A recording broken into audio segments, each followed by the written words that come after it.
Welcome in the first lesson of this high-end retouch in Photoshop. We're going to start from the most basic and actually from one of the most important things in every kind of retouch. We're going to work with skin texture. We're going to fix the skin texture. We're going to remove blemishes. So all about this lesson is working with the skin. But however, as in other retouch, we have to care about pimples, we have to remove the pimples and make the skin smooth. In high-end retouch is a little bit more precise. We not only have to remove the pimples and make the skin smooth, but we have to remove the pimples, remove all the bad colors from the image. We have to remove all the small hair that actually can find somewhere above the eyebrows. We have to remove the stray hair from the face. So basically we have to make the skin looks totally perfect, totally beautiful, but at the same point we have to keep the natural skin texture. And of course at the end we have to fix the skin tones because they are never perfect on the unretouched skin. So let's create a help layer so I could show you what to do is at first I'm going to create this new layer and I'm going to rename this as a help layer. It's just to show you which things we have to fix in this first lesson, which things we have to take care of. As you can notice on the face, there is a few small pimples. Of course, that's the part, obviously, for sure we have to remove these small little parts that actually doesn't look perfect. And it's not only these parts, but as you can see, these weird colors over here, these dark small spots over here, all of this has to be, of course, to be removed. When we zoom it even more, as you can see, here between the eyebrows we have some small hair. These parts, of course, are not something we want. There's few more hair on the top of the forehead, and of course, the other thing you can for sure see, the tones on this face are not really perfect. Actually, I'm not sure who was doing makeup or who was a photographer, but the skin tones for sure are not perfect. So that's all the things we have to take care of. And as you can see, that's not only the face picture, but there's much more to fix on the whole body. We have some things on the neck, there's some things on the hands to fix. So all of this we're going to take care in this first lesson. So I'm going to remove this help layer as we don't need this anymore. That was just to show you an example of the things we have to remove, we have to fix.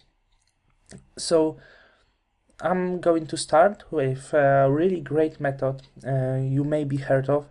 It's called frequency separation. And it's probably the best tool to use to retouch the skin, to fix the skin texture, and to fix the tones. So the first thing we have to do, we have to duplicate our original layer, our original picture twice. You can press Alt, Control, Command, and J to copy this. And one of this layer I'm going to call Color. And then once again, and this let's call Texture. So let's start with the color layer. And the things we have to do, we have to go to the Gaussian blur.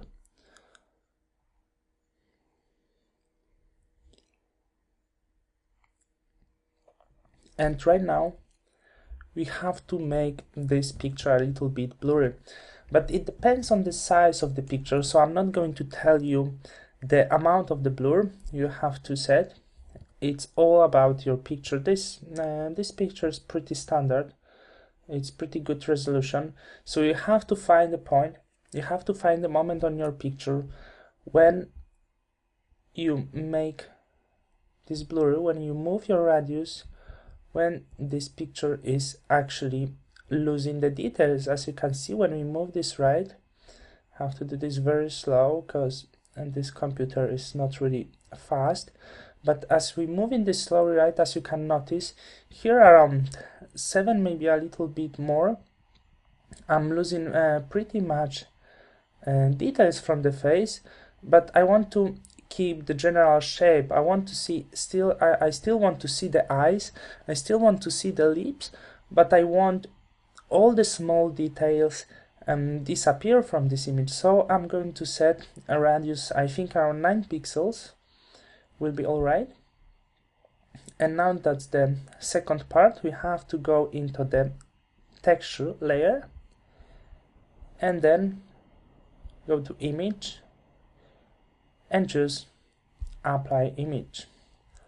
So the thing we have to do here, we have to start from the layer. We have to choose the color layer because all the colors we're going to take from this layer, and then go to blending. And about blending, we have to choose subtract as it's 8-bit image, but I'm going to explain this soon. And then scale 2 and offset 128. I'm not going to tell you why the settings are like this, why the scale is 2 and offset is 128, and probably not many people can tell you this, but it's not going to work with different settings. I can show you when I set 100, it doesn't really work like this. The right settings is offset 128 and scale is 2. And pretty much always will be the same settings, only one case when you put different settings is when you work with 16-bit image, so when you work with raw image. More likely most of the people works with 8-bit image at this point, so but just in case if it will be 16-bit image, instead of subtract we're going to choose add. The offset will be 0 and then we have to hit invert, but as I said we're working on 8-bit image, so that's the right settings. So let me put this into the group, these two layers, Ctrl Command G, and I'm going to call this frequency separation.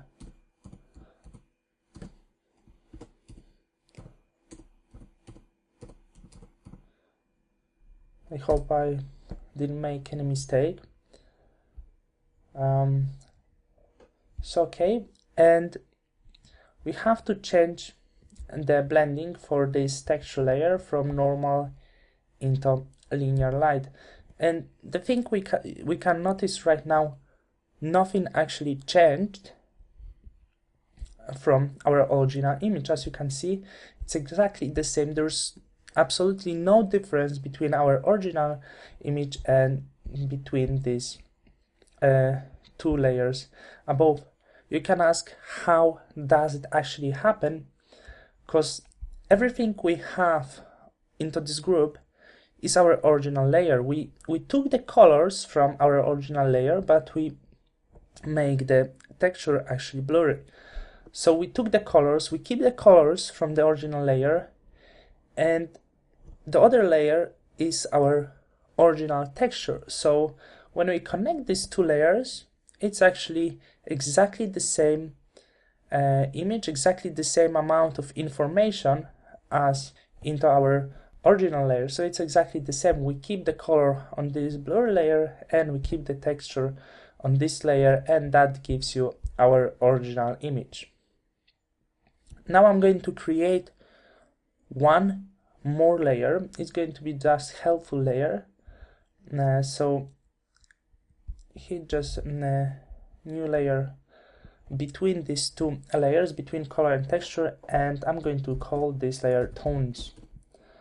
So that, as I said, that's just helpful layer, and we're going to fix tones on this layer. So that's the pretty much introduction into frequency separation. That was the basic how to prepare the layers for frequency separation, creating color layer, tones, and texture. And now we actually ready to start our work with frequency separation. We are ready to start retouching our skin.